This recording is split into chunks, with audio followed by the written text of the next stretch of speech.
Salawat beriringan salam mudah-mudahan senantiasa tercurah limpah keharibaan Rasul mulia Nabi Muhammad sallallahu alaihi wasallam. Nabi Muhammad sallallahu alaihi wasallam, Nabi yang malam hari ini kita peringati Al-Isra wal Mi'rajnya. Nabi ini adalah Nabi yang memiliki keistimewaan luar biasa. Yang mengistimewakan beliau bukan manusia, namun zat yang menciptakan manusia. Allah berfirman di dalam Al-Quran, wa kadzalika faddalna ba'dahum 'ala ba'd.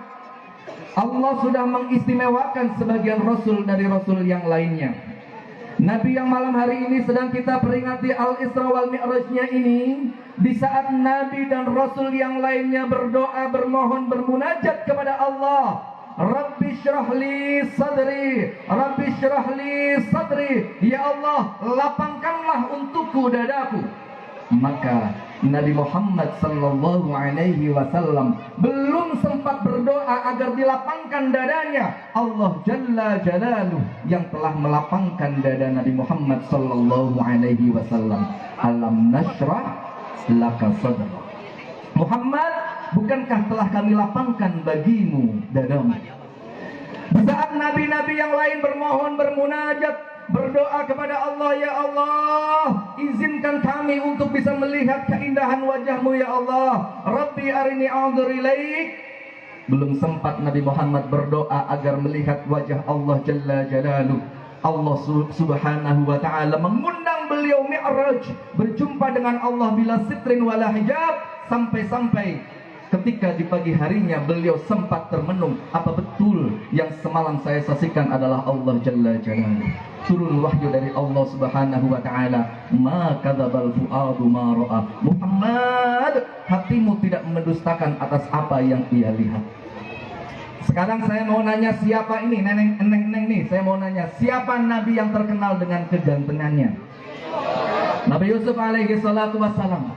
Namun sayang sekali disifati oleh para ulama, wa ashabuz zulaikha idra'aina jabinahu la atarna taqti'ul qulubi 'alal aidi. Kalaulah yang dilihat bukan ketampanan Nabi Yusuf, kalaulah yang dilihat bukan kegantengan Nabi Yusuf, kalau yang dilihat oleh teman-temannya Zulaikha itu adalah nur yang terpancar dari wajah indah Nabi Muhammad sallallahu alaihi wasallam, maka belum sempat mereka mengiris jari jemari mereka, hati mereka terlebih dahulu sudah tercabik-cabik.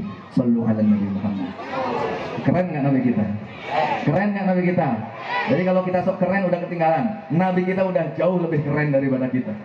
Nabi Musa alaihi salatu wassalam pernah suatu hari ditegur oleh Allah. Apa gara-garanya? Gara-gara di hati sempat ada rasa bangga. Ditegur, Musa jangan bangga dulu. Apa kata Nabi Musa? Ya Allah, tidak bolehkah saya bangga karena engkau mengizinkan aku sebagai satu-satunya Rasul yang mendapatkan gelar Kalimullah, Rasul yang diajak berbicara langsung dengan Allah.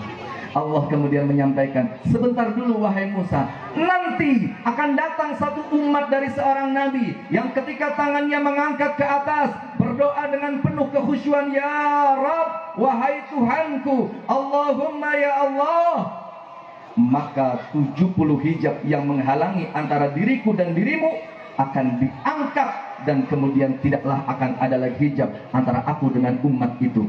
Wa idza sa'alaka ibadi anni fa inni qarib. Diangkat tuh hijabnya. Nabi Musa kalimullah, tapi antara Nabi Musa dengan Allah ada 70.000 hijab.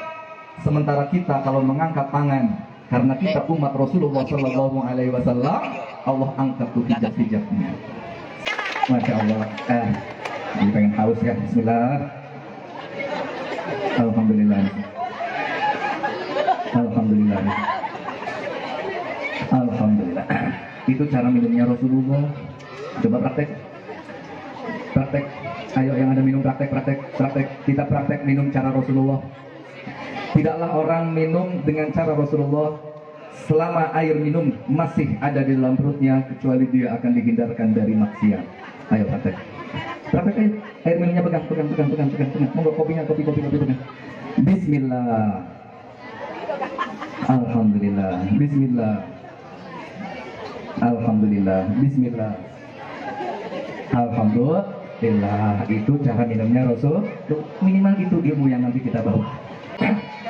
Jadi satu hari sebelum Al-Isra wal Mi'raj, yang kata yoga tadi terjadi 27 Rajab, itu Nabi Muhammad sallallahu alaihi wasallam dalam puncak penderitaan yang luar biasa. Apa sebab? Sebab Nabi Muhammad sallallahu alaihi wasallam mendapatkan tekanan, siksaan, persekusi dari kafir Quraisy Mekah yang semakin dan semakin kejam. Di saat itu orang yang mampu melindungi dan selalu pasang badan adalah pamanda tercinta, yaitu siapa namanya? Siapa nama paman Nabi Muhammad? Jadi Nabi Muhammad sallallahu alaihi wasallam dalam keadaan yang sangat terdesak. Paman satu-satunya yang selalu rela pasang badan, Allah panggil, meninggal, wafat pada tahun itu. Sedih bukan main.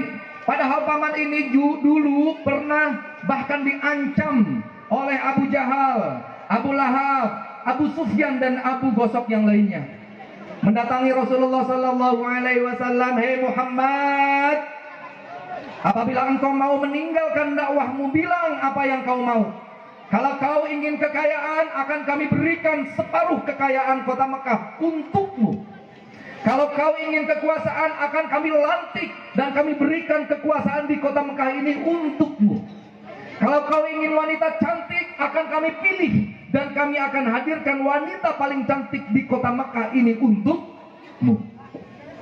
Nabi Muhammad sallallahu alaihi wasallam menjawab, "Allah ya am, demi Allah wahai paman, law wada'u syamsa fi yamini wal qamara fi shimali li an atruka hadzal amr ma taraktuhu hatta yudhhirahu Allahu aw uhlika fihi."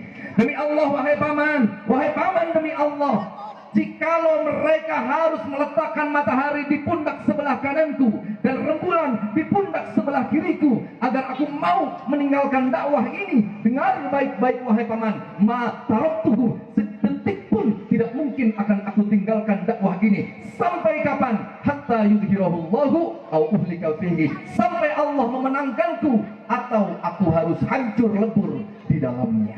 Sallu ala Nabi Muhammad. Siapa yang pasang badan pada saat ini? Abu Thalib. Meninggal di tahun itu, sedih bukan main Nabi Muhammad sallallahu alaihi wasallam. Dan ternyata di tahun yang sama Allah uji Nabi Muhammad sallallahu alaihi wasallam dengan wafatnya istri tercinta, yaitu siapa? Khadijah al-Kubra. Siti Khadijah meninggal. Padahal Khadijah ini adalah istri yang betul-betul menjadi penopang dakwah Rasulullah. Beliau adalah orang paling kaya di kota Mekah sebelum menikah dengan Rasulullah. Namun setelah menikah dengan Rasulullah, beliau sempat menjadi wanita paling miskin di kota Mekah. Menjelang wafat, beliau berwasiat kepada Rasulullah sallallahu alaihi wasallam, "Ya Rasulullah, wahai utusan Allah, wahai suamiku tercinta, kalau nanti engkau akan melanjutkan dakwahmu sementara aku sudah tiada, aku sudah meninggal dunia, kemudian dakwahmu membutuhkan biaya, sementara aku tidak mampu lagi memberikan biaya, maka datanglah ke kuburanku, gali kuburanku, ambil tulang belulangku, jual dan pakai uangnya untuk membiayai dakwahmu." Sallu ala Nabi Muhammad. Begitu kesetiaan seorang Khadijah. Makanya Rasulullah sallallahu alaihi wasallam di dalam hatinya Khadijah tidak pernah tergantikan oleh siapapun. Enggak ada. Istrinya secantik apapun Aisyah, Aisyah terridho, tidak mampu menggantikan posisi mulia dari seorang Khadijah al-Kubra. Namun dua orang yang sangat dicintai ini Allah jemput, kemudian Rasulullah sallallahu alaihi wasallam berdakwah sendirian. Rasulullah sallallahu alaihi wasallam tidak lagi punya orang yang selalu pasang badan. Rasulullah sallallahu alaihi wasallam tidak lagi punya orang yang selalu membiayai kebutuhan-kebutuhan dakwahnya. Allah kemudian memanggil Jibril alaihi salatu wassalam. "Ya Jibril, ta'al." Wahai Jibril, datanglah. Labbaika ya Rabb. Ada apa wahai Allah? Jibril, datanglah engkau ke salah satu pojok surga. Di sana ada satu taman yang namanya Taman Buraq. Ambil salah satu di antara buraq yang ada di sana. Kau bawa buraq itu dan jemput Muhammad untuk Al-Isra wal Mi'raj. Sampai di Taman Buraq, bingung malaikat Jibril. Apa sebab bingung? Sebab buraqnya begitu banyak, ratusan bahkan ribuan. Buraq yang mana yang harus aku pilih? keliling-keliling ketemu dengan buruk yang warnanya sama, keindahannya sama, kecepatannya sama. Kemudian matanya tertuju kepada satu buruk yang ada di pojok surga sedang menangis. Ditanya, ya buruk, ma baluk, wahai buruk, apa yang terjadi, kenapa engkau menangis? Dia menjawab, ya Jibril, sesungguhnya di hari pertama Allah menciptakan kami, Allah umumkan bahwa nanti akan ada satu hari di mana salah satu dari kami akan dipilih untuk menjadi tunggangan manusia paling mulia, yaitu Nabi Muhammad Sallallahu Alaihi Wasallam. Saya menangis sejak hari itu. Kenapa? Karena saya bersedih, ya Allah, jangan-jangan nanti yang dipilih adalah temanku. Jangan-jangan nanti yang dipilih bukanlah diriku. Betapa sedihnya aku yang di dalam hatiku ada cinta yang sangat dalam kepada Nabi Muhammad Sallallahu Alaihi Wasallam, sementara aku tidak dipilih untuk menjadi tunggangannya. Apa kata Jibril? Baik, kalau begitu aku putuskan engkau untuk aku pilih menjadi tunggangan Nabi Muhammad Sallallahu Alaihi Wasallam. Alhamdulillah, Buraq cinta kepada Nabi Muhammad. Kira-kira kita yang Allah karuniai akal, hati, pikiran, iman, cinta nggak sama Nabi Muhammad? Cinta nggak sama Nabi Muhammad? Siap bersalawat untuk Nabi Muhammad? Siap bersalawat untuk kanjeng Nabi Muhammad? Bapak-bapak siap untuk salawat kepada Nabi Muhammad? Ya Rabbi bil Mustafa balligh maqasidana wa fir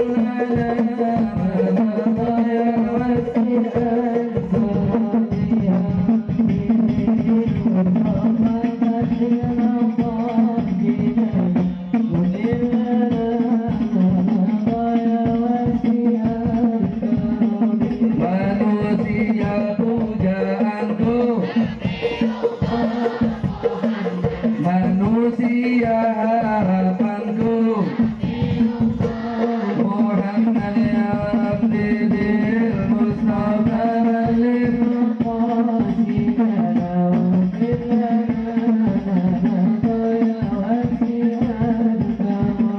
Nabi putra Abdullah, Nabi kekasih Allah, Muhammad ya Habibil Mustafa balligh maqasidana wa fir Sallu ala Nabi Muhammad sallallahu alaihi. Kemudian malaikat Jibril alaihi salatu wasallam menjemput Nabi Muhammad sallallahu alaihi wasallam di dalam kediaman beliau, kemudian berangkat di malam hari dari Masjidil Haram kemana? Ke Masjidil Haram ada di mana? Di Makkah Al-Mukarramah. Masjidil Aqsa ada di mana? La tushaddur rihal illa ila thalathati masajidah. Tidak dianjurkan dengan sangat kuat sebuah kunjungan kecuali kepada 3 masjid. Yang pertama Masjidil Haram, yang kedua Masjid Hada ay Masjid An-Nabawi, yang ketiga Masjidil Aqsa. Jadi Masjidil Haram, Masjid Nabawi dan Masjid Aqsa adalah masjid yang sangat dianjurkan untuk dikunjungi oleh Rasulullah Sallallahu Alaihi Wasallam. Maka kita berdoa mudah-mudahan yang belum berangkat ke tanah suci, mudah-mudahan Allah izinkan untuk berangkat ke tanah suci. Amin. Kalau nggak berangkat ke tanah suci, minimal ke tanah Abang. Amin. Sampai di Masjidil Aqsa Nabi Muhammad kemudian bertemu dengan 124.000 Nabi, dan Nabi Muhammad didaulat menjadi imam salat. Keren nggak? Nabi Adam sampai Nabi Isa kumpul semua jumlahnya 124.000 Nabi dan Rasul berdiri kemudian memandangkan salat, dan Nabi Muhammad didaulat sebagai wa taqaddam bis salat kullu man fis samawati wa antal imam. Semua penduduk langit salat dan Nabi Muhammad ditunjuk sebagai imamnya. Sallu ala Nabi Muhammad. Kemudian dari sana Nabi Muhammad sallallahu alaihi wasallam kemudian naik dari Qubatus Sakhra, dari Masjid Qubatus Sakhra naik ke langit pertama. Di sana berjumpa dengan Nabi Adam alaihi salatu wassalam. Naik ke langit kedua, di sana berjumpa dengan Nabi Isa dan Nabi Yahya alaihi salatu wassalam. Naik ke langit ketiga, berjumpa dengan Nabi Yusuf alaihi salatu wassalam. Naik ke langit keempat, berjumpa dengan Nabi Idris alaihi salatu wassalam. Naik ke langit kelima, berjumpa dengan Nabi Harun alaihi salatu wassalam. Naik ke langit keenam, berjumpa dengan Nabi Musa alaihi salatu wassalam. Naik ke langit ketujuh, berjumpa dengan Nabi Ibrahim alaihi salatu wassalam. Dari langit ketujuh kemudian naik ke Sidratul Muntaha, naik ke Mustawa, berjumpa dengan Allah bila sitrin wala hijab. Nabi Muhammad mendapatkan perintah salat berapa waktu? 50 waktu. Di korting, di diskon sampai dengan 5 waktu, tapi pahalanya 50 waktu. Nah ini saya yakin sudah hafal semua kisahnya. Kemudian turun, Nabi Muhammad pulang sampai di kediamannya. Kemudian pagi hari Nabi Muhammad Sallallahu Alaihi Wasallam duduk di samping Ka'bah. Beliau sedang merenung, duduk ngahuleng gitu ya. Karena yang beliau lihat semalam luar biasa. Beliau duduk termangu-mangu di samping Ka'bah. Datang kemudian Abu Jahal menyapa Nabi Muhammad. Muhammad, sedang apa kau duduk di sini? Nabi Muhammad tahu yang menyapa ini adalah orang paling benci kepada beliau. Tapi karena beliau memiliki sifat tabligh, sidik, amanah, tabligh, fotonah, punya sifat tabligh, beliau sampaikan meskipun yang nanya seorang Abu Jahal. Wahai Abu Jahal, diceritakan semalam Jibril datang membawa buruk. Buruk itu kuda putih bersayap. Saya terbang menggunakan buruk itu. Di mana matanya melihat satu tempat, di situ kakinya sudah berpijak. Saya sampai ke Masjidil Aqsa, saya sholat dengan 124.000 nabi. Naik ke langit pertama, kedua, ketiga, keempat, kelima, keenam, ketujuh. Naik ke Sidratul Muntaha sampai di Mustawa, mendapatkan pesan untuk sholat oleh Allah Subhanahu wa Ta'ala. Dan saya turun, geleng-geleng kepala gini Abu Jahal. Sebab tadi kan baca maulid ya, di rawi itu dibacakan bahwa fahtazal arsyu tarada wasbil syar apa? Thumma arudduhu minal arsy qabla ayyabrudal farsh. Nabi Muhammad dikembalikan ke tempat tidurnya itu, tempat tidurnya belum sempat menjadi dingin. Artinya lama atau cepat? Perjalanannya panjang jauh, tapi waktunya sangat-sangat singkat. Ini yang membuat Abu Jahal geleng-geleng kepala. Nggak mungkin, nggak masuk akal, tidak masuk akal. Lagi video. Kemudian dia tertawa, oh selesai sudah nih agama Muhammad, kelar sudah nih agama Muhammad. Mulai hari ini saya yakin tidak lagi akan ada orang yang mau mendengarkan Muhammad. Kemudian niat jahatnya muncul. Apa kata Abu Jahal? Muhammad, mau nggak kau ceritakan tentang apa yang barusan engkau ceritakan kepadaku ini kepada penduduk Mekah? Apa kata Nabi Muhammad? Siap, saya akan ceritakan. Oke, kalau begitu kita naik ke bukit Abi Kubais. Nah, kemarin saya lihat bukit Abi Kubais itu tidak jauh dari Masjidil Haram. Di atas masjid bukit Abi Kubais ini, kemudian Nabi Muhammad SAW menceritakan semua yang beliau alami malam tadi itu, dan di hadapannya adalah seluruh penduduk kota Mekah. Beliau ceritakan semalam datang Jibril, Buraq, naik ke kemudian ke Masjidil Aqsa, naik ke langit ke-7 sampai ke Mustawa, saya mendapatkan bla bla bla, semua diceritakan. Apa yang terjadi? Manusia, penduduk Mekah yang tadinya beriman, imannya menjadi goyah. Yang tadinya belum beriman, tambah tidak beriman kepada Nabi Muhammad Sallallahu Alaihi Wasallam. Apa sebab? Sebab yang diceritakan itu tidak masuk akal. Kemudian turun ini Abu Jahal dengan membusungkan dada, dia bangga, dia bahagia, kelar agama Muhammad. Mulai hari ini nggak bakal akan ada lagi orang yang percaya kepada Muhammad. Kemudian dia datang ke Darun Nadwa. Darun Nadwa itu tempat kumpulnya tokoh-tokoh Mekah. Kata Abu Sufyan, Abu Jahal, jangan bangga dulu, jangan senang dulu, sebelum engkau menggoyahkan iman sahabatnya Muhammad yang bernama Abu Bakar. Di mana dia? Dia jam segini masih ada di kebun. Ayo kita susul. Samperin tuh Abu Bakar. Ya Abu Bakar, ukhruj. Wahai Abu Bakar, keluarlah. Keluarnya Abu Bakar dari kebun. Ada apa wahai Abu Jahal? Kata Abu Jahal, sudah dengar apa belum? Temanmu itu Muhammad sudah gila. Kenapa Abu Jahal? Iya, karena dia cerita katanya semalam dia melangsungkan perjalanan dari Mekah sampai ke Palestina. Yang kita semua tahu perjalanannya itu membutuhkan waktu paling tidak 3 bulan. Mustahil, tidak masuk akal, Muhammad sudah gila. Kemudian tidak berhenti sampai di sana. Sampai di Palestina, naik katanya ke langit 1, 2 sampai ke 7, naik ke Sidratul Muntaha, berjumpa dengan Allah. Itu kata Muhammad, temanmu betul-betul sudah gila. Apa kata Abu Bakar? Hei Abu Jahal, dengar baik-baik. Kalau Muhammad mengatakan bahwa tembok yang ada di hadapan kita yang jelas berwarna hitam ini adalah putih, akan aku bohongkan penglihatanku dan akan aku katakan, ya, pondok temboknya berwarna putih. Itulah kekuatan keimanan seorang Abu. Makanya beliau mendapatkan gelar As-Siddiq, Abu Bakar karena orang yang membenarkan. Sallallahu alaihi Nabi Muhammad. Jadi Nabi Muhammad sallallahu alaihi wasallam menceritakan semua yang beliau alami tadi malam itu ke orang Mekah. Semua menjadi tidak percaya kecuali Abu Bakar As-Siddiq. Kemudian dia merasa bahwa Nabi Muhammad pasti dalam keadaan bahaya. Dia bertanya kepada Abu Jahal, di mana sekarang sahabatku Muhammad itu? Oh, itu temanmu itu masih ada tuh di atas Abi Qubais. Kau datang ke sana, dia sedang ngarang-ngarang cerita itu. Datanglah dia ke Abi Qubais. Kemudian dari bawah kaki bukit itu, ini kita lihat ya, betapa Abu Bakar selain beliau adalah orang yang paling membenarkan Rasulullah, beliau juga adalah seorang yang sangat cerdas. Kenapa cerdas? Beliau memanggil Rasulullah dari bawah kaki bukit. Ya Rasulullah, ya Rasulullah. Ini kalau misal saya ada di sini, di belakang ada orang yang manggil Ustadz, Ustadz. Kira-kira teteh nengok apa enggak? Nengok enggak? Ditanya. Ini Ustadz duduk di sini, teteh duduk di sana. Di belakang ada yang manggil, Ustadz Kasep. Kira-kira kamu nengok enggak? Nengok kan? Nah, begitu. Nabi Muhammad sama, ya Rasulullah, ya Rasulullah. Orang-orang penduduk Mekah yang memenuhi semua bukit Abi Qubais itu nengok dan memberikan jalan kepada Abu Bakar As-Siddiq. Lihat betapa beliau cerdas. Apa yang beliau lakukan? Beliau bertanya dengan apa yang tadi telah disampaikan oleh Abu Jahal. Wahai Rasulullah, apakah benar semalam datang Jibril kepadamu? Nabi Muhammad menjawab, benar. Apakah benar Jibril membawa buruk kepadamu? Beliau menjawab, benar. Apakah benar engkau semalam ke Palestina? Beliau menjawab, benar. Apakah benar semalam engkau sholat dengan 124.000 Nabi dan Rasul? Beliau menjawab, benar. Apakah benar engkau naik ke Sidratul Muntaha? Nabi Muhammad menjawab, benar. Semua dijawab benar. Dan ketika pertanyaan terakhir disampaikan dari lisan mulia Abu Bakar, beliau sudah sampai di samping Nabi Muhammad SAW. Kalimat yang beliau sampaikan adalah kalimat yang membuat semua orang sadar bahwa apa yang disampaikan oleh Nabi Muhammad adalah benar.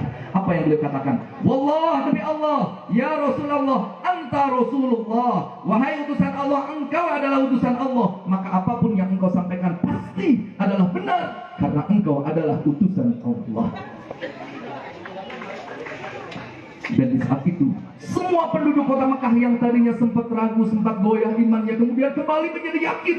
Oh iya, ini kan memang aneh, nggak masuk akal. Tapi yang menyampaikan adalah seorang utusan Allah, dan kita punya kewajiban untuk mengimaninya.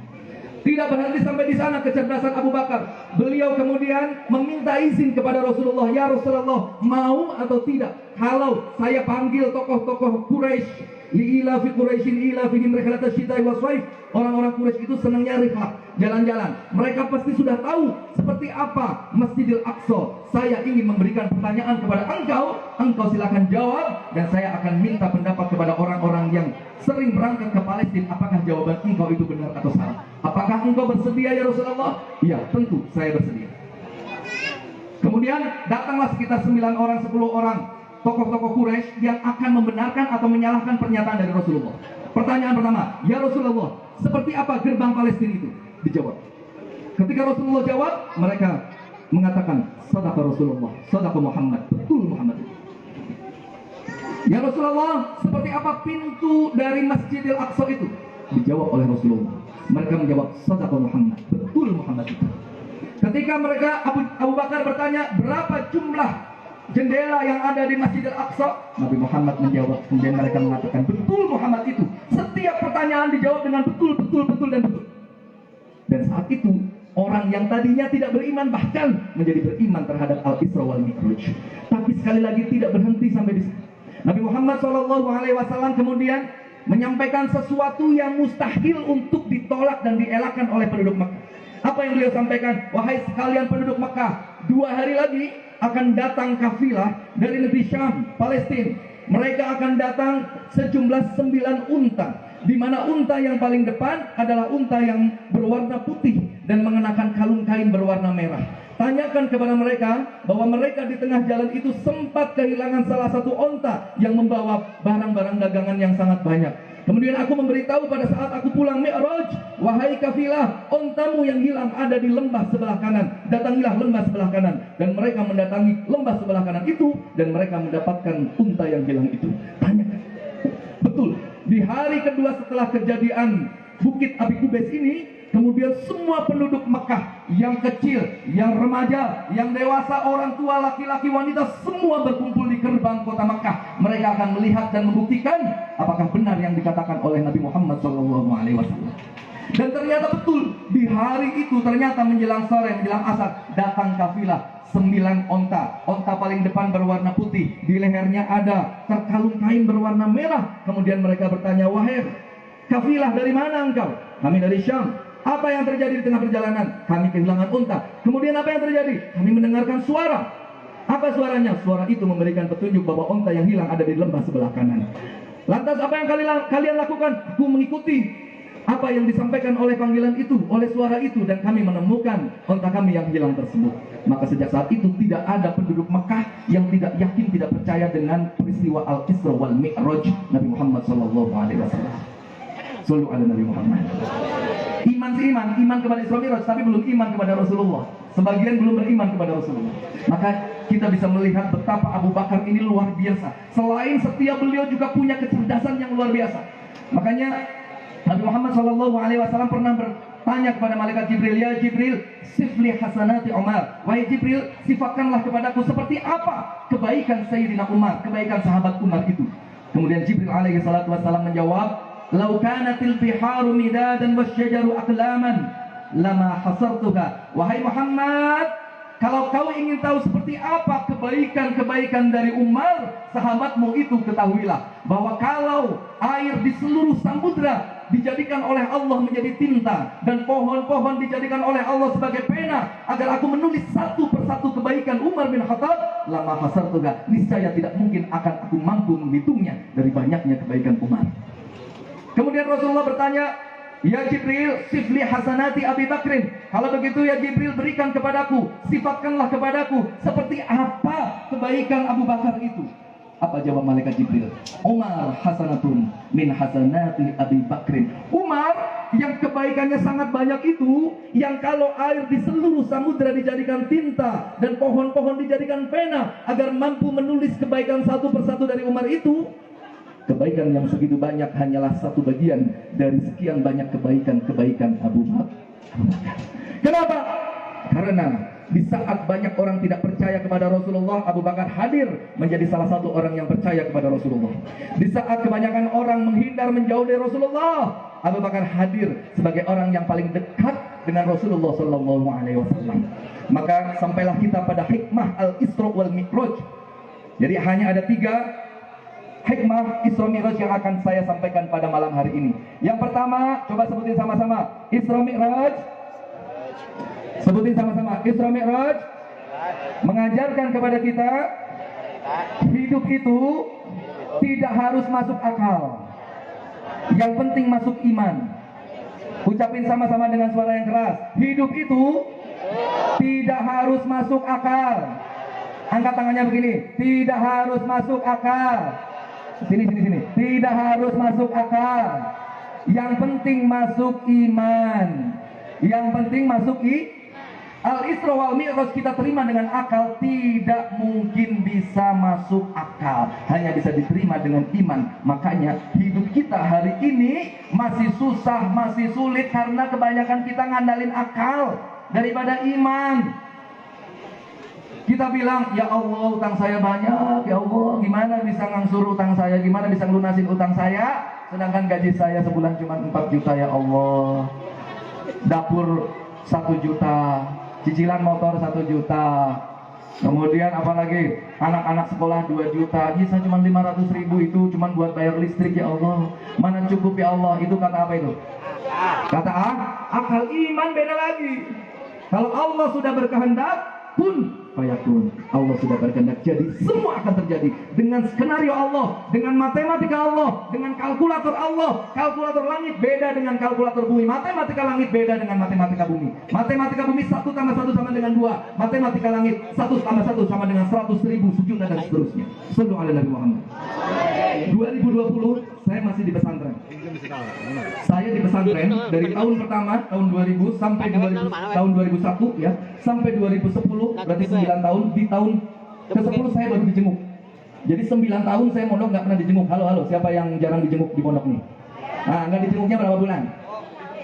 Paling 6 bulan kamu udah nangis-nangis kan? Saya 9 tahun baru dijenguk 1 kali. Keluar 1 tahun, 1 tahun sebelum keluar saya baru dijenguk.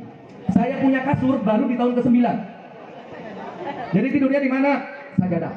Masuk ke masjid, bawa sajadah, sendal jepitnya dimasukin ke dalam kantong plastik, masukin ke digelas sajadahnya, ditaruh di bawah sajadah, itu jadi bantal saya. Tidur morok. Alhamdulillah. Sampai saya bertanya, kok saya nggak dijenguk? Teman-teman saya dijenguk. Ini saya dipondokin, di pesantren, ini apa diwakafin? Sempat saya bertanya, ini saya di pesantren, ini apa diwakafin? Ya Allah, nggak pernah dijenguk. Masya Allah. Tapi kita doakan orang tua saya ya, mudah-mudahan keterbatasan ekonomi waktu itu, mudah-mudahan Allah panjangkan umurnya. Kemudian di hari Minggu itu penyengukan, semua santri datang, orang tuanya, terutama di Jabodetabek. Ya, saya baru di Parung dulu di Pondok Pesantren Al Asri Nurul Iman Habib Sagaf. Jadi waktu saya masuk santrinya 2010 santrinya sudah 23.000. Free semua, bebas biaya. Satu hari masak 7 ton, nggak usah dibayangin magicomnya segede apa. Satu hari 7 ton. Saya menjadi satu di antara 23 santri pada saat itu. Tapi saya menjadi santri yang cukup malang. Apa sebab? Yang lain dijenguk, saya nggak dijenguk. Jadi kalau hari Ahad itu orang-orang datang, orang tuanya gelar stiker botram, bawa timbel. Saya lewat, pengennya dipanggil gitu. Karena saya kenal, rata-rata santri yang didatengin orang tua itu jadi tiba-tiba nggak kenal. Betul apa betul? Nah, jadi kita akrab banget nih sama teman, dia didatengin sama orang tuanya, tiba-tiba amnesia, kayak lupa, kita lewat. Ya Allah, mudah-mudahan dipanggil ya Allah, mudah-mudahan dibayar Allah, nggak dipanggil. Balik lagi, ya Allah, mudah-mudahan dipanggil ya Allah, mudah-mudahan, tetap nggak dipanggil. Akhirnya saya dehem, tetap nggak dipanggil. Balik lagi saya batuk-batuk. ayam. Sambal. Orek. Tetap nggak dipanggil, malah batuk. Berobat sana kalau batuk. Tapi saya lewat, kemudian ada yang manggil. Sini nggak dijenguk ya? Enggak, kasihan dia lu. Saya lewat lagi, Allah, ya Allah, gini amat ya Allah. Saya dipondokin apa diwakafin ya Allah. Pernah saya ngerasa begitu. Jadi kalau sekarang kalian mondok-mondok lagi susah, nggak punya uang, teman-temannya pada dijenguk, teman-temannya punya uang, kau nggak punya uang, nggak usah berkecil hati. Kamu banyak masalah kamu berat, masalah kamu luar biasa. Jangan khawatir, itu masalah kamu, bukan masalah saya. Jalan lagi Allah. Alhamdulillah ada yang manggil, sini gitu. Mau ayam nih, dikasih ayam sepotong. Begitu dikasih ayam sepotong, ya Allah, saya bahagia betul itu ya Allah. Saya panggil tuh teman-teman saya yang senasib sepenanggungan, yang sama-sama diwakafin. Ayo sesama orang-orang yang susah, ayo sini. Saya dapat ayam. Ayam dari mana? Itu ada yang ngasih ayam. Alhamdulillah. Akhirnya kita langsung ambil nampan, tuangin itu nasi dari ember, ya, makanya pakai nampan begitu ya. Dulu sebelum mondok di sini saya pernah lebih dari itu, mondok di Jawa, mondok Salafiyah. Jadi saya, Ustaz, punten ya, saya masak tumis kangkung. Tumis kangkung udah ditaruh di atas di atas nasi, dan itu kuahnya kan dibikin banyak karena sunnahnya begitu kan.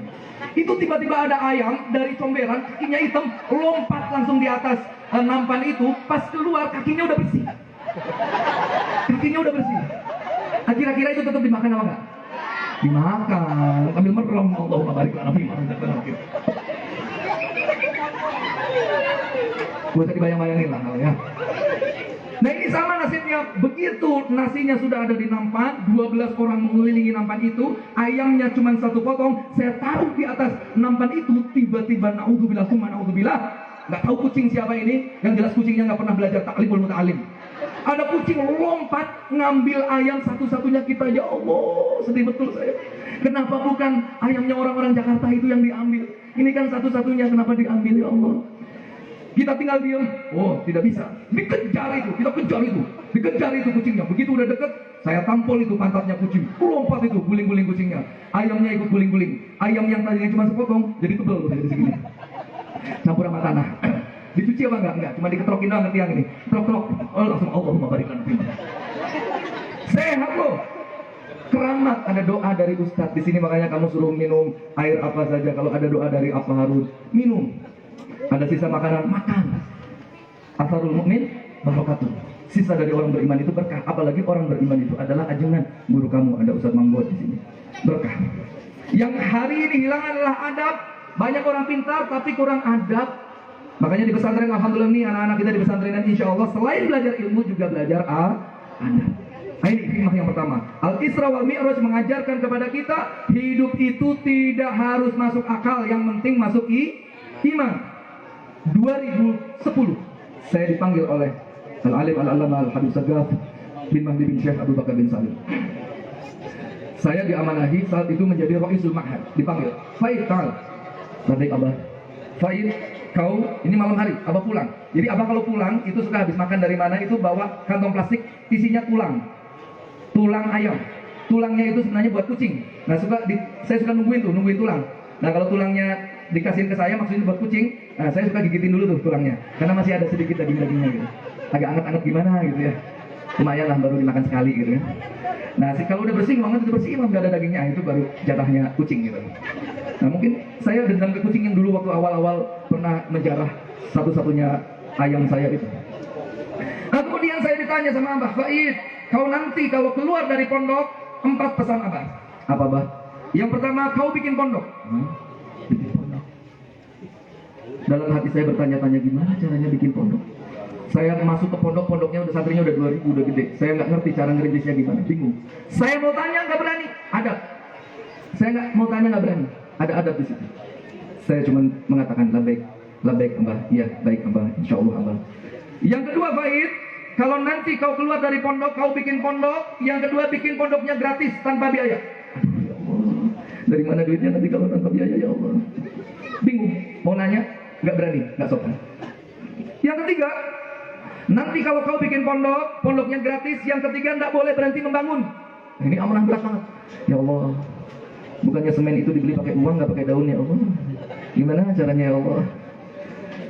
Yang keempat, Faid, ini saya lagi bingung nih, dikasih yang keempat. Yang keempat, kalau kau sudah punya pondoknya gratis, tidak berhenti membangun. Yang keempat, kau tidak boleh nenteng proposal, minta uang perusahaan-perusahaan. Ya Allah. Masuk akal apa enggak? Masuk akal apa enggak? Tidak masuk akal, tapi sekali lagi Al-Isra wal Mi'raj mengajarkan kepada kita hidup itu tidak harus masuk akal, yang penting masuk iman. Bismillah. Saya sama Bunda waktu itu beli beras 2 liter aja bingung ya Bunda. Ini istri saya nih, anaknya di mama. Alhamdulillah dari dulu belum berubah, belum nambah juga. Masya Allah. Jadi begitu.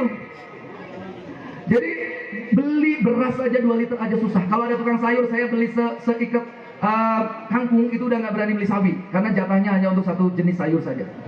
Ya Allah repot. Tapi amanah dari guru tidak untuk diterima dengan akal, terima dengan hati, dengan iman, dengan penuh keyakinan. Makanya nih santri-santri semua, apapun yang disampaikan oleh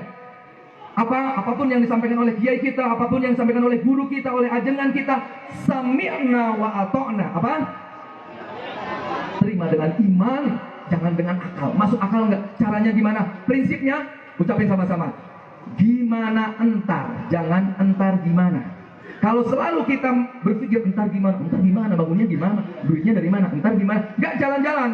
Yang benar bagaimana? Gimana entar? Bismillah, gimana entar? Duit dari mana? Gimana entar? Beras dari mana? Gimana entar? Wa may yatawakkal 'ala Allahi fa huwa hasbuh. Sedang susah, rumah masih ngontrak, ingat pesan dari guru, bikin pondok. Bismillah, niat bikin pondok.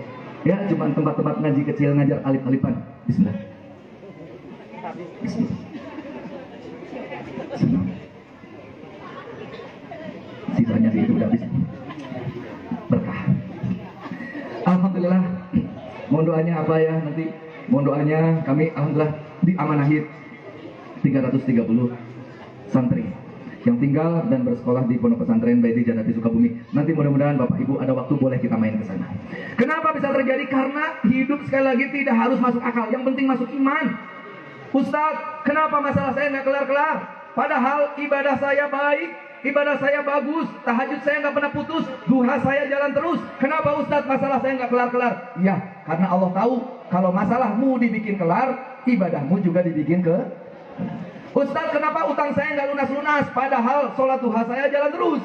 Iya, karena Allah tahu kalau utang mau dibikin lunas, sholat duhanya juga ikutan lunas. Maka banyak orang yang datang, Ustaz, saya punya anak susah, diatur Ustaz gimana caranya? Padahal semua sudah saya kasih. Semua yang anak saya minta selalu kita kasih.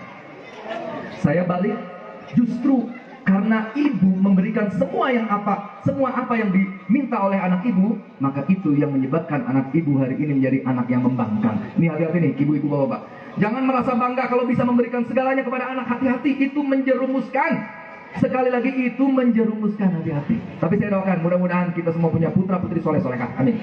Makanya punya pasangan hidup yang soleh itu bersyukur. Alhamdulillah. Ini teteh-teteh, santri-santri, saya mau nanya, pengen nggak nanti kalau nikah punya anak soleh? Pengen nggak? Tahu nggak caranya gimana? Gampang. Nikahlah dengan amang-amang santri yang namanya soleh. Insya Allah punya anak, anaknya soleh. Gampang. Atau nikah dengan Mang Oleh. Nanti punya anak namanya anak soleh. Nah, itu. Saya termasuk yang ingin menteladani Rasulullah begitu kan. Rasulullah itu katanya romantis kepada istri. Saya romantis kepada istri. Ini istri saya ini, coba acungkan kakinya, bukan, acungkan tangannya. Romantis betul saya. Mana baiknya. Bismillah. Saya kalau datang ke mall, yang lain katanya kalau datang ke mall itu istrinya selalu dipegang, katanya itu romantis, digandeng kemana-mana. Bukan romantis. Jadi ibu-ibu kalau diajak oleh sang suami pergi ke mall, pergi kemana? Ke mall, kemudian tangan ibu digandeng, jangan GR duluan. Oh, suami saya romantis, bukan romantis.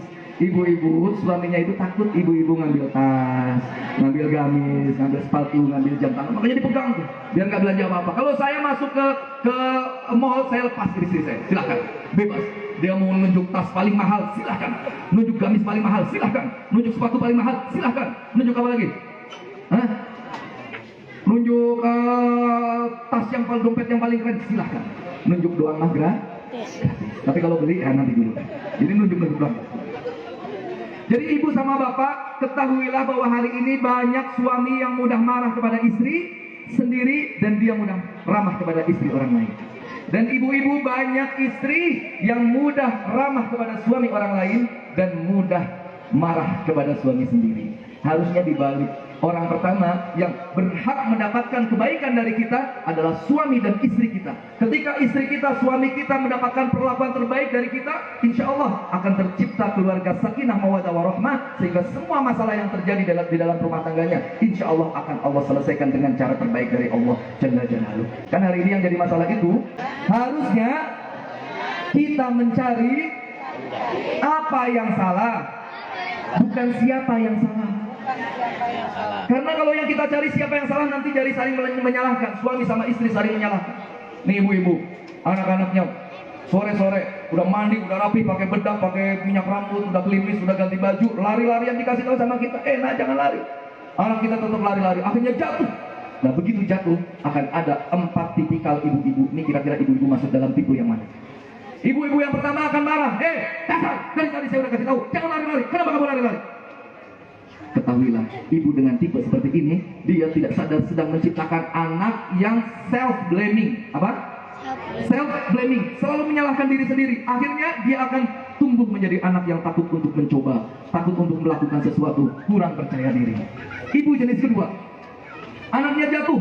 Apa yang dia lakukan? Nak jatuh nak. Nih batunya yang nakal nih, diinjak-injak batunya. Ada yang begitu? Nah ibu jenis yang kedua ini, ibu yang sedang menumbuhkan seorang anak yang blaming others. Dia selalu menyalahkan orang lain. Jadi kalau dia bersalah, dia selalu menyalahkan orang lain. Sebab sejak kecil dididik untuk seperti itu. Ibu yang ketiga, ketika anaknya nangis, apa kata dia? Udah gak usah nangis, itu aja doang nangis. Udah gak usah nangis, diam. Ibu dengan jenis yang ketiga ini, dengan tidak sadar dia sedang membentuk anaknya untuk hilang rasa empatinya. Jangan heran nanti kalau anaknya sudah dewasa, ibu-ibu mulai nyeri cangkeng. Ya Allah, jadi cangkeng. Anak kita bilang apa? Udah, diam, nyeri cangkeng doang, pakai nangis segala. Diam. Heran kalau seperti itu. Maka jadilah tipe ibu yang keempat. Kalau anak kita jatuh, kita biarkan, namanya sakit dia nangis. Sakit dia nak, ya silahkan kamu nangis nak. Mana yang sakit, dipeluk anaknya. Kita bilang ke anak kita itu, nak, kamu sudah belajar satu hal, bahwa kalau kamu tidak hati-hati, kamu akan jatuh. Nah ibu yang keempat ini ibu yang hebat. Dia ngerti bagaimana cara mendidik. Makanya hari ini banyak keluarga yang merasa, ya Allah, ini masalah nggak beres-beres. hutang nggak kelar-kelar, nggak lunas-lunas, baru datang masalah lagi, datang masalah lagi. Padahal saya sudah berdoa, ya Allah, kenapa nggak dikabul-kabulkan? Yang pertama, kita berdoa itu tidak untuk dikabulkan. Kita berdoa itu untuk menjalankan perintah Allah untuk berdoa. Itu yang pertama. Ud'uni astajib lakum. Itu adalah perintah dari Allah.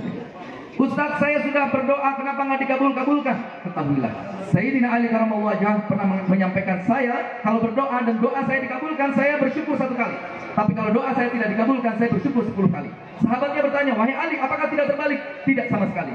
Karena kalau saya berdoa, saya dikabulkan, bahwa ikhtiyari, itu adalah pilihanku. Tapi kalau doa saya tidak dikabulkan, itu adalah pilihan Allah. Dan pilihan Allah pasti jauh lebih baik daripada pilihan kita.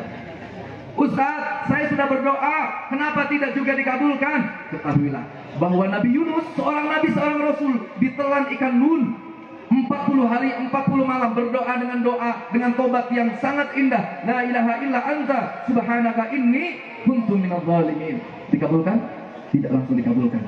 Dibiarkan ikannya itu berenang ke tepi pantai, baru ketika sudah ada di tepi pantai, ikannya batuk dan keluar Nabi Yunus. Selamatlah Nabi Yunus. Apa sebab? Sebab Allah tahu tempat mana yang paling tepat, waktu mana yang paling tepat untuk mengabulkan doa kita. Bayangkan kalau Nabi Yunus berdoa untuk dikeluarkan dari perut ikan nun yang menelannya itu, kemudian langsung dikabulkan, Nabi Yunus tidak akan selamat. Apa sebab? Habitat ikan nun itu ada di palung laut. Manusia semuanya kalau masuk ke dasar samudra itu, gendang telinganya akan pecah dan dia bisa disambar oleh ikan hiu dan tidak mungkin akan selamat. Maka dibiarkan ini berjalan ke tepi pantai, baru ketika di tepi pantai dikeluarkan. Mungkin kalau hari ini doa ibu-ibu belum dikabulkan, mungkin ikan masalah yang sedang menelan kita ini sedang berenang ke arah tepi pantai, sehingga nanti Allah akan memberikan jalan keluar terbaik di waktu yang paling tepat. Ustaz, kenapa masalah saya nggak kelar-kelar? Karena kita tidak memahami bahwa masalah itu adalah surat undangan dari Allah. Namanya diundang mesti datang. Hari ini kebanyakan dari kita dapat masalah, dapat undangan dari Allah. Yang undang Allah, kita datangnya kepada manusia. Harusnya yang undangnya Allah, kita datangnya kepada Allah.